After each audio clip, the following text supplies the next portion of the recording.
Jaya Radha Madhava Kunja Bihari.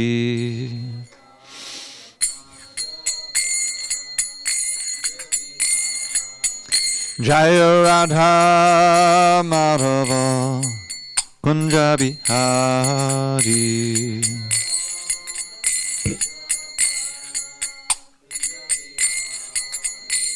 Gopi Jana Vallabha Girivardhari.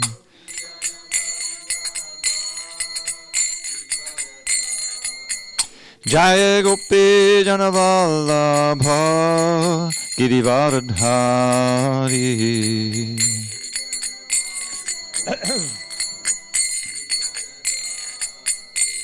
Yashodanandana Braja Janaranjana.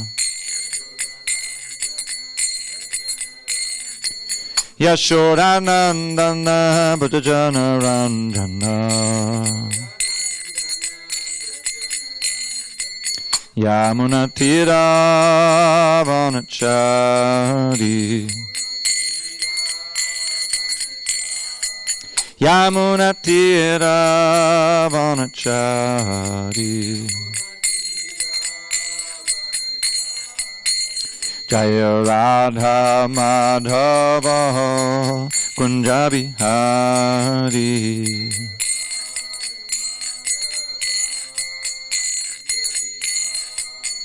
Jaya Radha Madhava Kunja Bihari.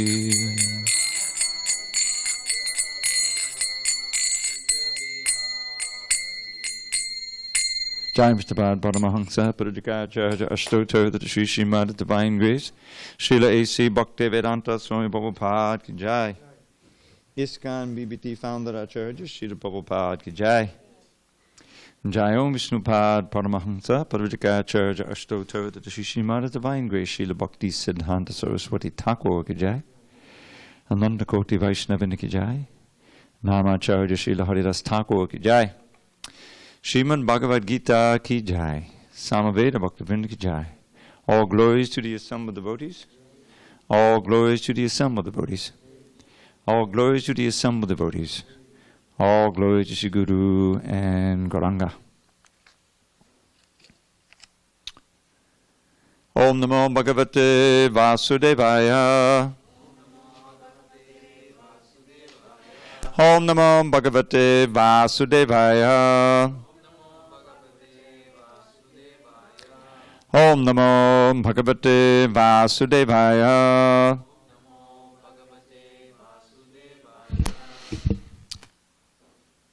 On the second day of March 2020 in SanDiego, we're reading from Srimad Bhagavad Gita as it is, translation and commentary by His Divine Grace, A.C. Bhaktivedanta Swami Prabhupada. And we're in chapter 10 entitled The Opulence of the Absolute. Text number 22 on page 444. Yeah, you got it? Okay. Got it there, Heather? We're waiting for you. Yeah, it's tough because we got the pictures. It's right after the pictures, about 10 pages. Okay, here we go. Vedanam samavedosmi. Devanam asmi vasavaha. Indriyanam manaschasmi. Bhutanam asmi chetana. Vedanam samavedosmi. Devanam asmi vasavaha. Indriyanam manaschasmi. Bhutanam asmi chetana. Vedanam samavedosmi. Devanam asmi vasavaha. Indriyanam manaschasmi. Bhutanam asmi chetana.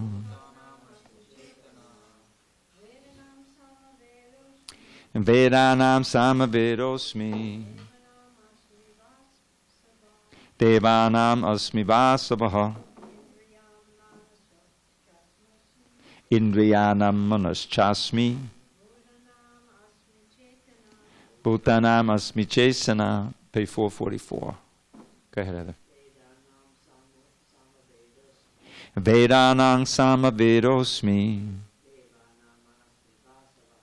Devanam asmi vasavaha. Indriyanam manaschasmi. Bhutanam asmi chetana. Go ahead, Prakash. Vedanam samavedosmi. Devanam asmi vasavaha. Indriyanam manaschasmi. Bhutanam asmi chetana. Parashakti. Devanam samavedosmi.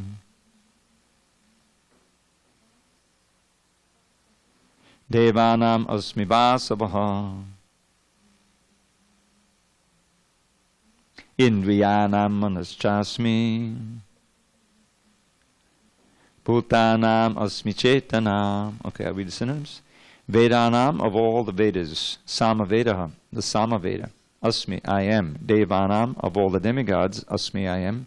Vasavaha, the heavenly king. That's Indra. Indriyanam, of all the senses. Mana, the mind. Cha, also Asmi, I am. Bhutanam, of all living entities. Asmi, I am. Chaitana, the living force. Translation, Krishna says to Arjuna, of the Vedas, I am the Samaveda. Of the demigods, I am Indra, the king of heaven. Of the senses, I am the mind. And in living beings, I am the living force of consciousness. Purport, the difference between matter and spirit is that matter has no consciousness like the living entity. Therefore, this consciousness is supreme and eternal. Consciousness cannot be produced by a combination of matter. All right, we'll read a couple more. Rudranam Shankaraschasmi. Vittesho Yaksharakshasam. Vasurnam Pavakaschasmi. Meru Shikarinamaham. Of all the Rudras, I am Lord Shiva.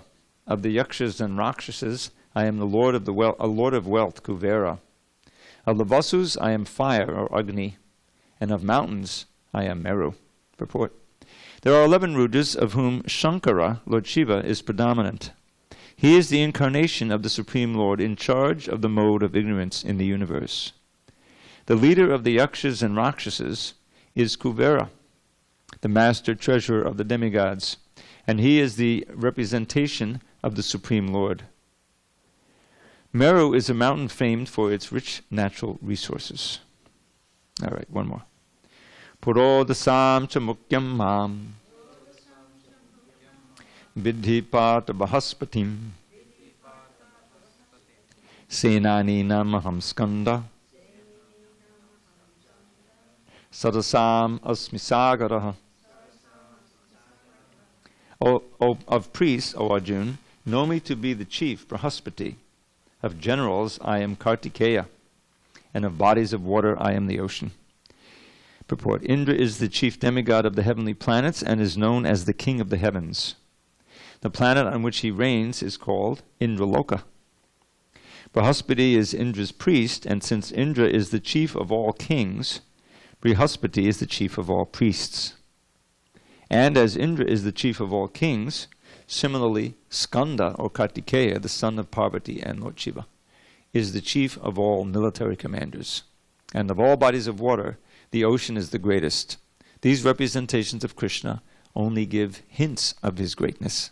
Om Jnana Timirandasya Jnanandana Shalakaya Chakshu Unmidatam Mena Tasmai Shri Gurave Namaha. I was born in the darkness of ignorance, but my spiritual master Srila Prabhupada opened my eyes with the torchlight of knowledge. I offer my humble obeisances unto him and all members of Sri Parampara. So Krishna is giving us a list, category of things, and then declaring that he is the leader of each of those categories. Now the Samaveda, I'm not sure who he picked Samaveda, maybe because it's full of so many nice songs. It's said to be the flapping of the wings of Garuda produces the Samaveda. Have you ever heard that one? Vasava of Vasu, the heavenly king. So that's another name for Indra. Certainly of the senses, the mind. The mind is said to be the sixth sense. The leader of all the senses is the mind. If you can control the mind, then you can control the senses. But you have to be careful. If any sense that your mind fixes on can drag your mind, drag your consciousness away, just like a very powerful wind drags a boat off in the water. That's in the second chapter. Yeah, so the mind and senses work together, but the mind should be the leader of the senses and control them, and ultimately controlled by the intelligence and the soul. And I am consciousness, our force, among all living beings. Now this is a elementary type of vision that we should have, that we should see, but it's important to see that, to look and see in our environment. There's so many living beings. There's human beings, there's insects, there's plants, there's many living beings we can't see, there's bacteria.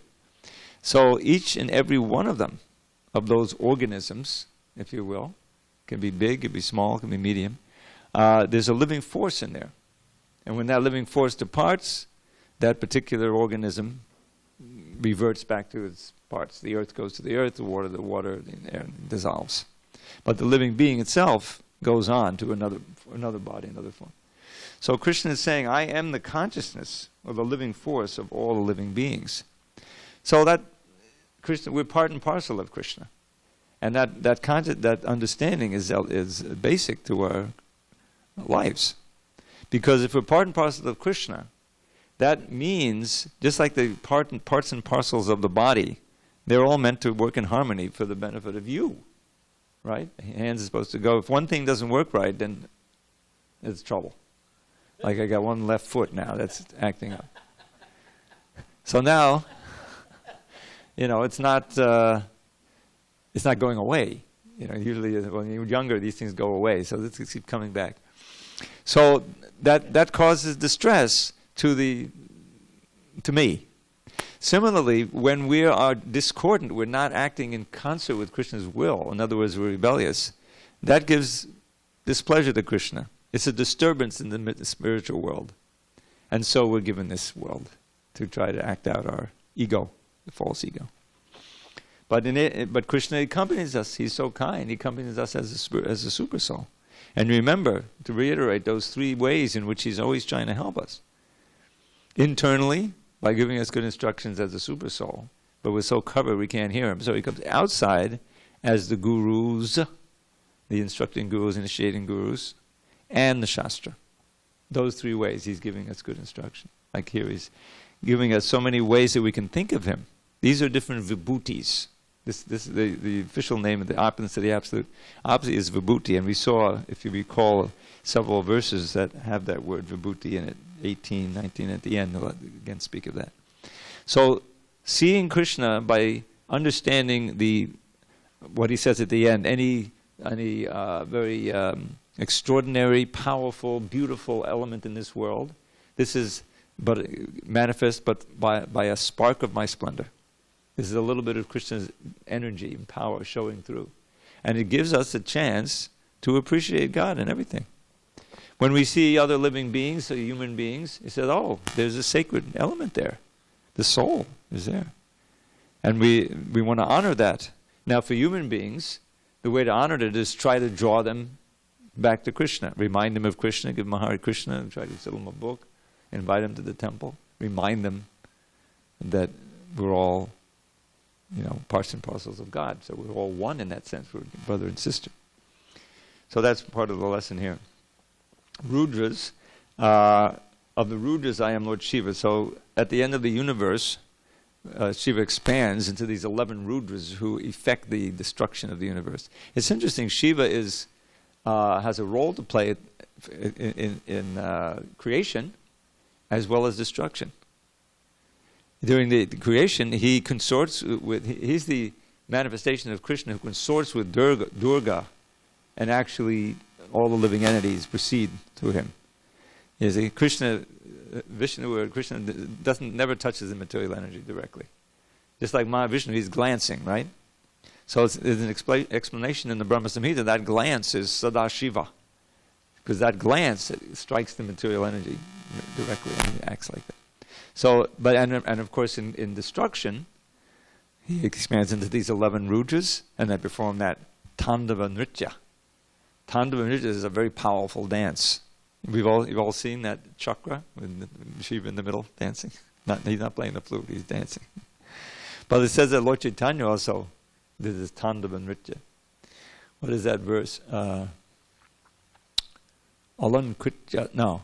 Raso lasais ti yang katabito vada binalam. Jiso sincha loka nanadalayan vattamidyo. Muda danda dashta modana madadam kambachadata natan shigo rango. It doesn't describe the Tandava, it's in another verse. But this verse is Raghunath Das Goswami. He's recalling his experiences with Lord Chaitanya in Puri. He was with him for like 18 years or something. And he witnessed all of these incredible pastimes, like his dancing in front of Ratha Yatra. So he's remembering his Rasolasaistiryag. He's Krishna, and he's in this ecstatic mood. Through the different rasa, he's become very enlivened and energized. And he's dancing with thousands of people around. And his eyes are shooting out tears, like a red syringe. He describes it like syringes. And he's soaking people nearby with his eyes. He's not just crying. Gatabidabito vadabidalam. Vadabi means water. Alam means a lot. Drishal sincha lokan. He's sprinkling everybody. Drishal sincha lokan. Aduna jala yantra. A jala yantra is a water machine. In other words, a syringe. And red means reddish. Aduna. Muda danta dasha. With great joy, he's biting his lips. That's what one of the ecstatic senses. Muda danda dashra modanamadadam. His sweet lips, modanamadadam kampichalata. He's trembling in ecstasy. Natan shi Gaurang. In this way he's dancing. And this vision of Gauranga rises in my heart and maddens me. He's writing this in Vrindavan, his remembrances. Every day he would meet with the devotees in Radhakundan for 3 hours. He would describe Lord Chaitanya's Antya Leela. And Krishna's Kavras is taking notes, and he wrote the Chaitanya Charitamrita from that. The last, how many chapters? 20 chapters. It's all Antya Leela. So, I just reminded that because of the Tandava Nritya. Certain yakshas and rakshas, he's a Kubera, he's the treasurer, and he's the Pavaka. Pavaka is the wind. Fire. I'm sorry, fire, thank you. And of course, mountain. The Mount Meru. You read about these mountains in the 5th canto. 800 miles high. I don't see it. I get this spiritual vision. See those now. All right, let's go on. Text 24. Oh, please.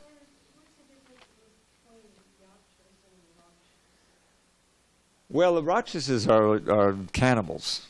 I mean, they're, man-eaters. They are man-eaters. And they're females, too. It's Rakshasis. The Yakshas aren't quite as bad. I think the Yakshas are, yes, they're related to Kuvera, right? Yes, Dhruva, his brother was killed by a Yaksha. And Dhruva got very angry and he started annihilating all the Yakshas. And I think Kuvera himself came down and said, look, I understand, you're angry, but you're going to get rid of a whole race of Yakshas, my descendants, or whatever, so try to cool out. I think Brahma came down, right? Brahma came. Like Kuvera also was. So that he was pacified. But yeah, the Yakshas are also, they're rambunctious.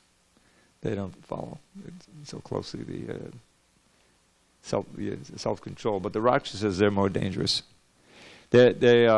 When Ravana, he was fighting. Ravana was a Rakshasa, a whole race of Rakshasas. And Lord Chaitanya killed him, and I think the whole race was killed, at least many of them. Yes.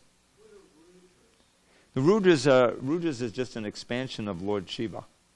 And there's like 11 who expand at the time of destruction. You can read that in the 5th canto. And then they destroy the whole universe. All right, moving on. Purodasam cha mukyam mam viddhiparta bahaspatim senanina mahamskanda sadasamasmi sagaraha. Of priests, O Arjuna. Oh wait, I read this one already. Okay, well, repetition doesn't hurt. So the bodies of water and the ocean. So we're very blessed. We're near the ocean, and if we go down to the ocean and we take in the sights there, we can remember Krishna. It's the ocean. I like to tell. It's very kind of ironic. I spent more than half my life on the ocean. I grew up in Jones in Long Island, about 10-minute drive from the ocean. Every Sunday in the summer, my father would take us to the ocean, and go in.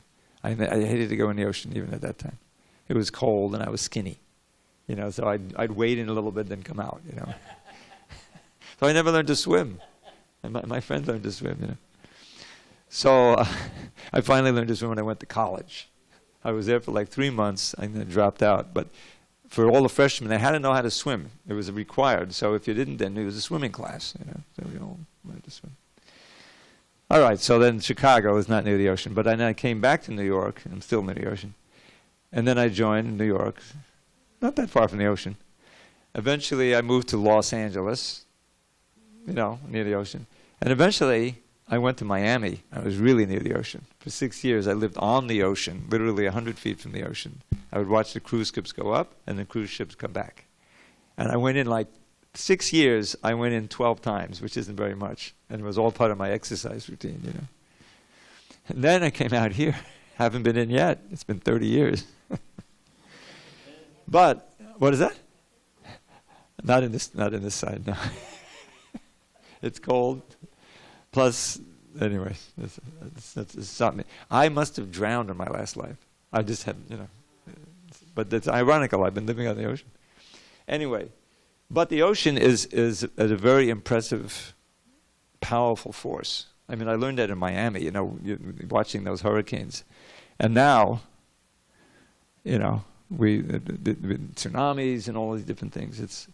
But just the ocean itself is so deep and it never ceases. The power is there. You can easily remember Krishna there, So bodies of water are in the ocean. And then the chief priest is Brahaspati.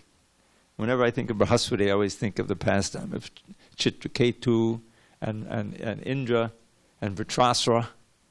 In the 6th canto it's explained. Brahaspati was the priest of the demigod, but Indra, he loses it. He gets so proud in any circumstance. So he's there in his kingdom, and got Apsaras are dancing over there, and they're worshipping him, and everything. And then in walks Brahaspati. I don't think he didn't get down. He didn't get down off the throne, So I think Brahaspati maybe gave him 3 seconds to get down. He wasn't getting down. He turned on his heel and walked out. And Indra said, "Oh my God, what have I done?" And so he runs out, but he can't find him. By his mystic power, he disappeared. He can't find him anywhere. So this is a big deal because they get their strength from worshiping the guru. See, so the demons came to know that, and they took advantage and attacked. I think Bali attacked. Bali Maharaj, he was the grandson of Prahlad. But he was, and so eventually, of course, he showed his real colors. But here he was the leader of the demons. So they conquer the demons, they conquer the demigods. So where the demigods go, here and there. I don't know where they were hiding somewhere. But they have one great advantage over the demons. They can pray to Krishna sincerely. You see. So they prayed, "Please do something. Give us some instruction how we can get our kingdom back." So it's explained in the Bhagavatam and the purport. This is not the ideal prayer. It's not ideal to pray for something material like that. But Krishna, he helped them. He didn't help them directly. He said, "Okay, you go to Dadichi." He was a great sage, very detached. And you beg from him his bones. Now this is like, really? But so they did that. And first he said, basically said, no, I can't keep my bones. But he was teasing them. He said, okay, no problem, because he was so transcendental that he was transcendental to the body. So he dies. They use his bone to make a invincible thunderbolt for Indra. So meanwhile, the demons have attacked, and Chitraketu has been reborn as Vritrasura. I think I'm mixing two stories up. I don't think Bali. Bali. That was the one with Vamanadev. This is Vritrasura, who had joined. He was Chitraketu reborn as a demon. Because what happened? Oh, here's what happened. So they needed another guru to worship so that they can have their strength back. So they approached this well-known, very self-controlled, empowered Brahmin named Thrashta, and he says, "Okay, my son can do it." Vishwarup, right? So Vishwarup, who happens to have 3 heads, he becomes the priest of the demigods. So they get some of their strength back, and But Indra, he's spying on this Vishwarup, and he notices that he's offering some oblations to the demons' side as well. He's got some line up there, and Indra flies off the handle again. And he cuts off his 3 heads. This is this fatal flaw, right? Is that he can't control his senses. He's Indra. Notice the word for senses is Indriya, so his name is Indra, obviously. So now Thrashta becomes enraged. The father. I encouraged my son to become your guru. Now you've killed him. I'm going to invoke a demon who will kill you all, kill the whole race of demigods. So he performs his sacrifice. But here's a lesson for us. He's so angry that he mispronounces one word, and instead of getting a demon who will kill Indra, he gets a devotee dressed as a demon who Indra will kill and send back to Godhead. You see? And that's Chitraketu, who's become Vritrasura, because he was laughing at Shiva when he was with a bunch of sages and he had Parvati on his lap. And so he was flying around in his airplane after having gotten the mercy of, was it Narada? I think, Narada taught him this mantra, and he was able to realize God in like a week or something. And then, so he leaves home, leaves everything. He prayed for a son. He got a son, and the son was killed by the co-wives who were envious. And then so Narada comes, brings the son back to life, and the son preaches to him, whose son am I really? I've had so many fathers in the past, just like Lord Chaitanya was Shiva's son. Anyways, so he becomes detached, and Narada gives him this prayer that he, in 6-7 days, he chants, and he realizes God in his Shankar form, the Balaram expansion. So he's all empowered now, but he made this mistake. Shiva didn't care about the remark he made, but Parvati was incensed, and she curses him to become a demon. So he takes birth as Vritrasura, but he's still a devotee inside, But Vritra means he can cover the whole universe. He can expand and swallow the universe. So he's very formidable. So Indra now has this thunderbolt of Dadichi, and he's doing battle with Vritra. And goes on, and Vritrasura expands himself, but he can't kill Indra because Indra's got this invincible thing. He even swallows him, and Indra cuts himself out, So eventually Indra, he cuts off his legs and this and that. So Vritrasura is praying. He says, oh, this is great. Now I'm going to go back to Godhead. So he has these beautiful prayers. And Indra finally realizes, oh my God, he's the son of a Brahmin because he was invoked by Thrashta, even though he mistook one syllable. So he's now killing a Brahmin. He insulted his guru, got into trouble. Now he's killing a Brahmin. But he has to go on because it's a Brahmin with a demon covering. You see? So Vritrasura has these beautiful prayers. Aham hare tavapara kamula dasano dasa bhavidasmi bhuya. When, oh when, my Lord, will I be able to associate with your devotees again? Here's this huge demon lying on the ground, bleeding out. And these beautiful prayers. It's very dramatic. Anyway, it's the 6th canto. So sure enough, he dies, goes back to Godhead, and Indra is now attacked by sinful reactions personified in the form of this tubercular old woman. You remember that scene? I mean, this is all. When I read this would make a great movie. You know, the whole thing is so he's running, and he hides in a lake somewhere, and he's breathing for 1,000 years through a straw. This is Indra's reward for having to do it. That's amazing. So, where was I? How did I get into that? Oh, because of Brahaspati. Brahaspati was instrumental at the beginning, you know, by leaving. So, and then of course the warriors, the Skanda, Kartikeya, and we did the Sarasamrasa Sagara. All right, let's go on. Maharshi Nam Brigur Aham Giram Asmekam Aksharam Yagyanam Japa Yagyosmi Stavaranam Himalaya. Of great sages I am Bhrigu. Of vibrations I am the transcendental Om. Of sacrifices I am the chanting of the holy names, Japa. And of immovable things I am the Himalayas. Purport. You know what Himalaya means? Hima Alaya, the abode of cold. Hima means cold. Ahima means heat. What was that? What's that verse? Anyway. All right. Purport. Brahma, the first living creature within the universe, created several sons for the propagation of various kinds of species. Among these sons, Bhrigu is the most powerful sage. Of all the transcendental vibrations, Om, as in Omkar, represents Krishna. Of all sacrifices, the chanting of Hare Krishna, Krishna Krishna, Hare Hare, Hare Rama, Rama Rama, Hare Hare, is the purest representation of Krishna. Sometimes animal sacrifices are recommended, but in the sacrifice of Hare Krishna, there is no question of violence. It is the simplest and the purest. Whatever is sublime in the worlds is a representation of Krishna. Okay. Therefore, the Himalayas, the greatest mountains in the world, also represent him. The mountain named Meru was mentioned in the previous verse, but Meru is sometimes movable. They used it to churn the ocean of milk. Whereas the Himalayas are never movable. Therefore, it's called Stavaranam. Thus, the Himalayas are greater than Meru. Okay. You always like to remember that Yagyanam Japa Yagyosmi, by sacrifice of Japa. Krishna is Krishna. Ashvatak Sarva Vrikshanam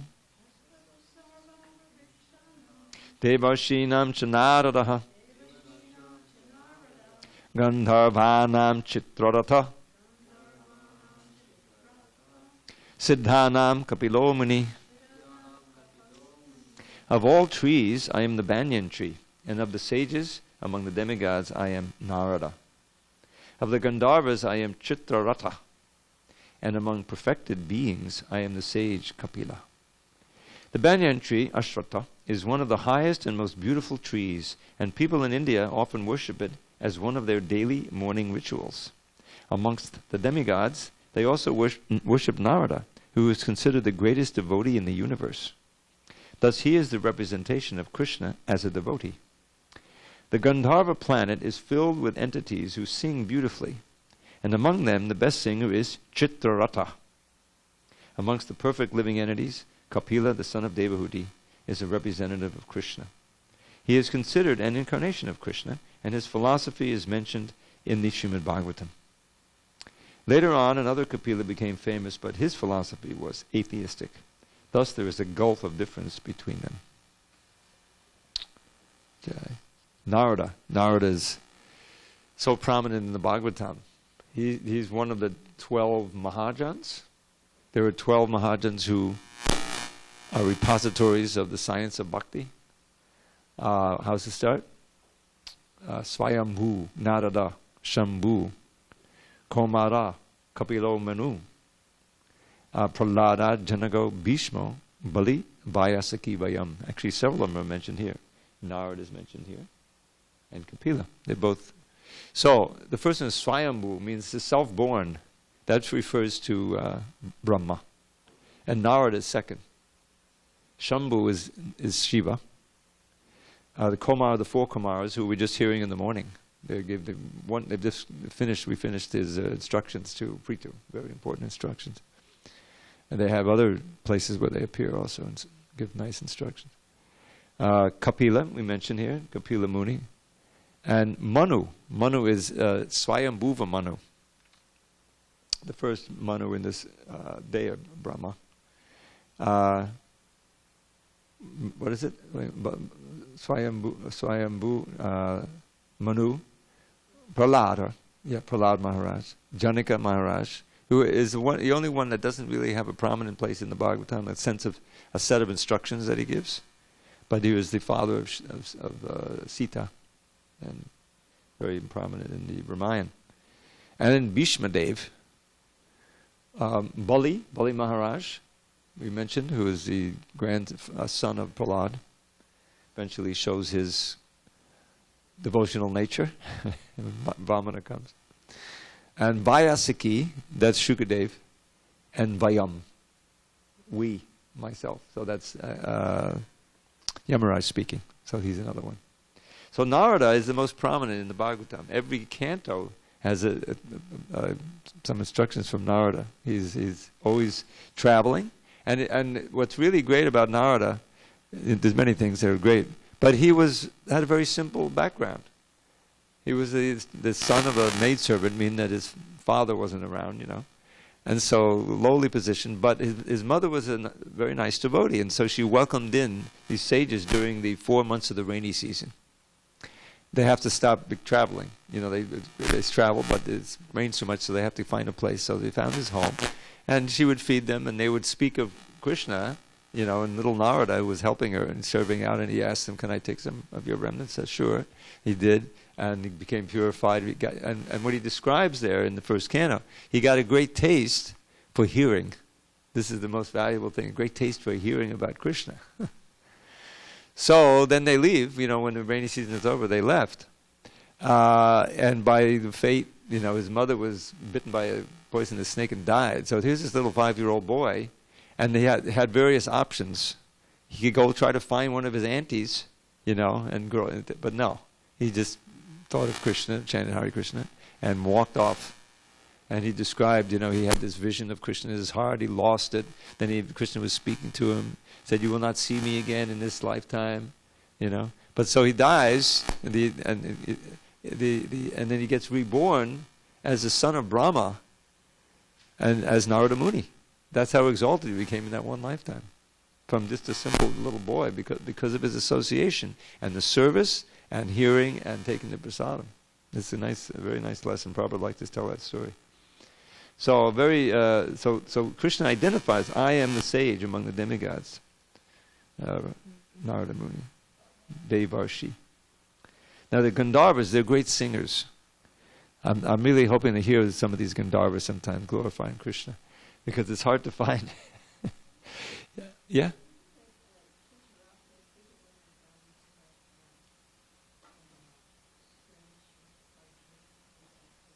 No, I think there was a fight there, wasn't it? And I think so. Yeah, I'm not up on all the lore so much, but I think so. They had a fight, and then he got a weapon from it. When he wins, then they give him a weapon. Yeah, Arjun. Yeah, one of his weapons. I think it's the same person. A certain Gandharva. Now they're famous as singers. Generally when Krishna kills a demon, it sometimes says the Gandharvas sang and the Apsaras danced, and like that. And I don't know if you know this, but Gandharvika is the name for Radharani. She also took birth amongst the Gandharvas, and so she's sometimes known as Gandharvika. Okay, and Kapila Muni, well, there's a lot to say about him, his philosophy. Prabhupada says the philosophy is mentioned. It's actually several chapters, wonderful chapters at the end of the 3rd canto. Kapila Muni's instructions to his mother. All right, a few more. Text 27. Uchchai Shravasam Ashvanam Vidhimam Ramitodbhavam Airavatam Gajendranam Naranam Chananadipam. Of horses, know me to be Uchchaishrava, produced during the churning of the ocean for nectar. Of Lord the elephants, I am Airavata. Airavata is Indra's vehicle. He rides, and he's got 4 tusks, not 2. And he was born from the ocean, churning of the ocean. That's not mentioned here, but Uchchaisha was, and so was Aramana. And among men I am the monarch, Naradipam, sometimes called Naradeva. This is supposed to be God-men, representatives of God. That was corrupted the divine right of kings, during the modern age it became corrupt. Purport: the devotee demigods and the demons, asuras, once took part in churning the sea. This is a famous mistake in the old Gita. The typist couldn't understand what Prabhupada said, and so he said took part in a sea journey instead of churning the sea. And that was printed in the devotees. Oh, that must have been interesting. From this churning, nectar and poison were produced, and Lord Shiva drank the poison. From the nectar were produced many entities, of which there was a horse named Uchchaishrava. Another animal produced from the nectar was an elephant named Airavata, which is here in the verse. Because these two animals were produced from the nectar, they have special significance, and they are representatives of Krishna. Yeah. Amongst the human beings, the king is the representative of Krishna because Krishna is the maintainer of the universe, and the kings, who are appointed on account of their godly qualifications, are maintainers of their kingdoms. Kings like Maharaj Yudhishthir, Maharaj Parikshit, and Lord Ram were all highly righteous kings who always thought of the citizens' welfare. In Vedic literature, the king is considered to be the representative of God, Naradeva. That word appears in the Bhagavatam several places. In this age, however, with the corruption of the principles of religion, monarchy decayed and is now finally abolished, almost. It is to be understood that in the past, however, people were more happy under righteous kings. Yeah. The fallacy, the same fallacy really, the fallacy of democracy is the same fallacy of the communism. And that is that if you give the people the power, the ownership, then they'll, do things that are beneficial for all the people. But it's not like that. They can, the simple people can be swayed by propaganda, and the people who have all the money, they control the papers. Now it's not even papers, it's websites and everything else. So that the people are bewildered about what's really best, and they vote in corrupt leaders who exploit them, and convince them that it's not us, it's those guys over there that's your problem. And this is the world we live in. So the importance of the leader is everything. What is that verse? Yadiratirati shreshtas tattadevetaro jana sayat pramanam kurate lokas tadanavartate. Whatever the leader in any sphere does, the common people, they follow. They take that's an example. Which is fine if the leader is righteous and virtuous. But it's a disaster when they're rogues and rascals. And that's the situation we're in. Kali Yuga is moving apace. I always say it's very hard to imagine how it's going to keep degrading for 427,000 more years. Maybe 4 more years is probably, the way they describe, the global warming, and now you got the viruses, and there's always that nuclear sword of Damocles, right? You remember that? Hare Krishna, Hare Krishna. We got to perform that japa jagya. Hare Krishna, Hare Krishna, Krishna. That's the only place of safety. All right. What is the weapons? Ayudhanamaham bhadram. Denunam kama duk. Pajanas chasmi kandarpa. Sarpanam asmi vasukihi. Of weapons I am the thunderbolt. Among cows I am the surabhi. Of causes for procreation I am Kandarpa, the god of love. And of serpents I am Vasuki. Notice that word for serpent, Sarpanam. It's the same word in Sanskrit and English. Sarpanam, serpent. Get it? Purport. The thunderbolt, indeed a mighty weapon, represents Krishna's power. In Krishna Loka, in the spiritual sky, there are cows which can be milked at any time, and they give as much milk as one likes. Of course, such cows do not exist in this material world, but there is mention of them in Krishna Loka. The Lord keeps many such cows, which are called surabhi. It is stated that the Lord is engaged in herding the surabhi cows. Kandarpa is the sex desire for presenting good sons. Therefore, Kandarpa is the representative of Krishna. Sometimes sex is engaged in only for sense gratification. Such sex does not represent Krishna. But sex for the generation of good children is called kandarpa and represents Krishna. So you want to hear a nice little pun on the word surabhi?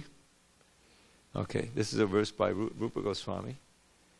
Yak paridakshata sudabhi laksha tadabisa sudabhi mardana daksha murali vadana kudadi shali sadashutu kushalam tapavanamali. Nice verse, huh? Even just the sound.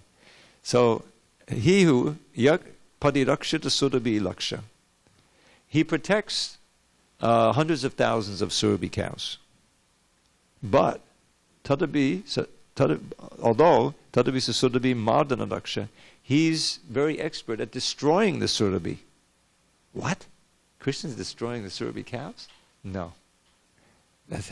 The word surabhi can also mean sura bhi, the fear bhi of the suras, of the devotees.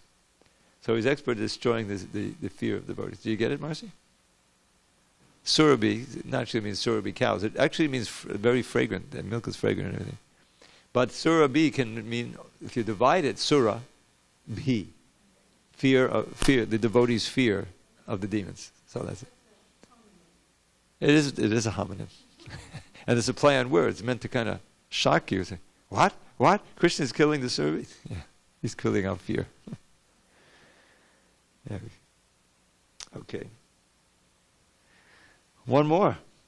Anantas chasmin aganam varuno yada samaham pitri nama yama chasmi yamaksang yamatamaham. Of the many hooded nagas, I am Ananta, and among the aquatics, I am the demigod Varuna. Of departed ancestors, I am Aryama, and among the dispensers of law, I am Yama, the Lord of Death. Purport, among the many hooded Naga supers. Now notice that there is the previous one, we had serpent. Of serpents, I am Vasaki. So you have these, the sarpas, they're just ordinary serpents. They don't have many hoods, one hood per sarpa. But the Nagas, they are the many-hooded. So there's a different category of snakes there. Of the many-hooded Nagas, I am Ananta, and among the aquatics, I am the demigod Varuna. Okay. Purport. Among the many-hooded Naga serpents, Ananta is the greatest, as is the demigod Varuna among the aquatics. They both represent Krishna. There is also a planet of Pitas, ancestors, presided over by Aryama, who represents Krishna. That is another famous mistake in the old Gita. This is our typist, Neil the typist. He wasn't a bhakta. He was just a friend of he came in to get some credit from the college, so he's typing away. And he listened to Prabhupada. Now Prabhupada said pitris. You know, pitris and pitas are the same thing. Pitris are the forefathers. He heard trees. There was also a planet of the trees. I don't know why. And Prabhupada didn't say ancestors there. Presided over by Aryama. And devotees read that and say, far out. There's a planet with just trees, you know. Why not? There's so many other amazing things you're reading. So that had to be fixed. There's a lot of those where the mishearings create a confusion. There are many living entities who give punishment to the miscreants, and among them Yama is the chief. Yama is situated in a planet near the earthly planet. After death, those who are very sinful are taken there, and Yama arranges different kinds of punishments for them. I remember back in 75, I was working on this marathon. It's called the 17 Books in 2-Month Marathon. And I got a chance to do a few chapters in the 5th canto. 5th canto was part of the marathon. So at the end of the 5th canto, there was at least one chapter, I think maybe 2 chapters, a description of the different hells, you know, that you go to for different sins.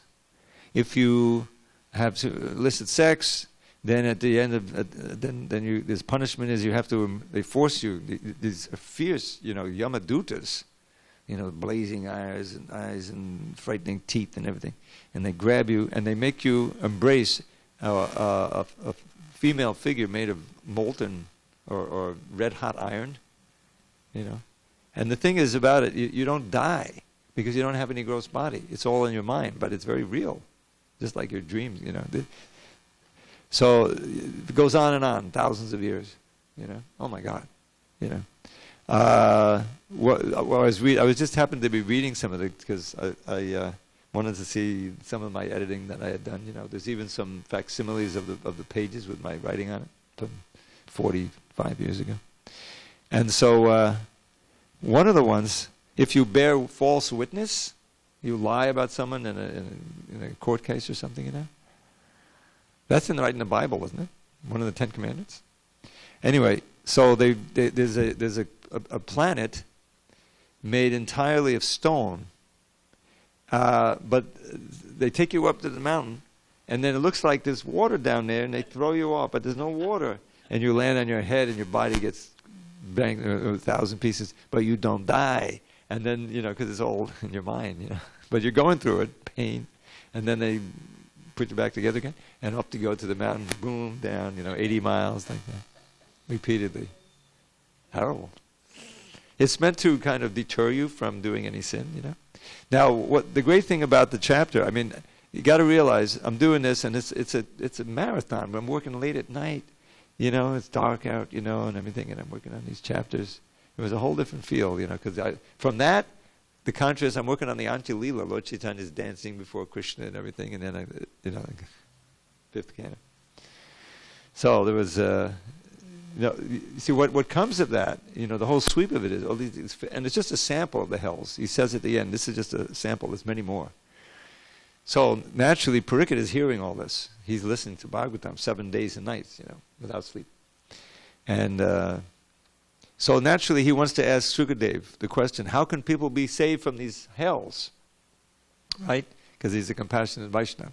So Shukadev, he tests him. He describes a materialistic, what's called prayashchitta, or a process of atonement, where you can perform certain austerities, and you'll mitigate the sinful reactions. So Parikshit says, that's not going to do any good, because if you perform these austerities, you still have the desire to perform the sin inside. So eventually you'll do it again and you'll be in the same difficulty. So then he tells him the story of a Jamil. A Jamil was also very sinful. He had been born a Brahmin, but he was out in the forest collecting wood, which is a necessary thing for sacrifice, and he sees a Shudra couple embracing, naked. So he can't control the senses, so he gets attracted. So he marries the Shudra woman, the prostitute, and has a bunch of kids, and he becomes a thief, and he's corrupted. He lost his Brahminical qualities. So the scene is he's lying on the bed and it's his deathbed, and he sees the Yamadutas. You speak to any nurse, We had one lady living. You remember Kanka? Yeah, she was a nurse in a hospital, and I never asked her about this, but it's a common thing. What do they call it? Terminal restlessness, and they'll sometimes complain. Oh, a dog is coming to get me. Or in other words, they'll think, oh, he's gets the terminal restlessness. They give him some pill, so he goes, you go out. Okay. Huh? Yeah. But it's real. And so they're coming for Jamil. And what does he do? He had one good quality that he remembered from his Brahminical days, and he gave all his children names of God. So his youngest boy, he's in his 80s, he's got a little boy, because he's uncontrolled. But he's got this boy called Narayan. He named him Narayan. So he calls out, Narayan, Narayan, save me, they're coming to get me. Prabhupada, there's also an editing pastime of that. They're reading Prabhupada this pastime from the manuscript, edited manuscript, I guess, so he's reading it. And he said, Narayan, Narayan, Narayan. And Prabhupada stops him from reading, and he says, is it 3 times? 1 time is enough. But Prabhupada had said Narayan, that's why they typed it, but they changed it 1 time, Anyway, so as soon as he chants this name, Narayan, the first time, the Narayan Dutas come, the Vishnu Dutas come, and stop the Yama Dutas. So what do? You can't take him. And they say, what are you doing? He's so sinful. And they started enumerating his sins, and the Vishnu Dutas just looking at him and said, you don't know the first thing about religion. Basically they didn't tell him much, and so they went back to Yamaraj, and they complained, we thought you were the judge, you were the ultimate justice in this universe, so what's going on? So then Yamaraj, he has this whole thing about the holy name, and that's one of the reasons he's a Mahajan, Yamaraj, because he's preaching about the holy name. So the idea is that the chanting of the holy name is so purifying. Now Jamil didn't go back to God at that point. He was saved, and the book, a second chance. He got a second chance. So he used that second chance, and he went off to the Himalayas, or some ashram up in the mountains, and he went further purification, and then it describes the same Vishnu Dutas came in a plane and took him back to Godhead. So he was saved by that one chanting. And it was pure because he was just chanting from his heart, desperation. Even though he may have been indicating his son, he wasn't performing any offenses. He was very much concentrated. So that's a very important lesson to us, that if we want to be saved from difficulty, we should chant the holy name.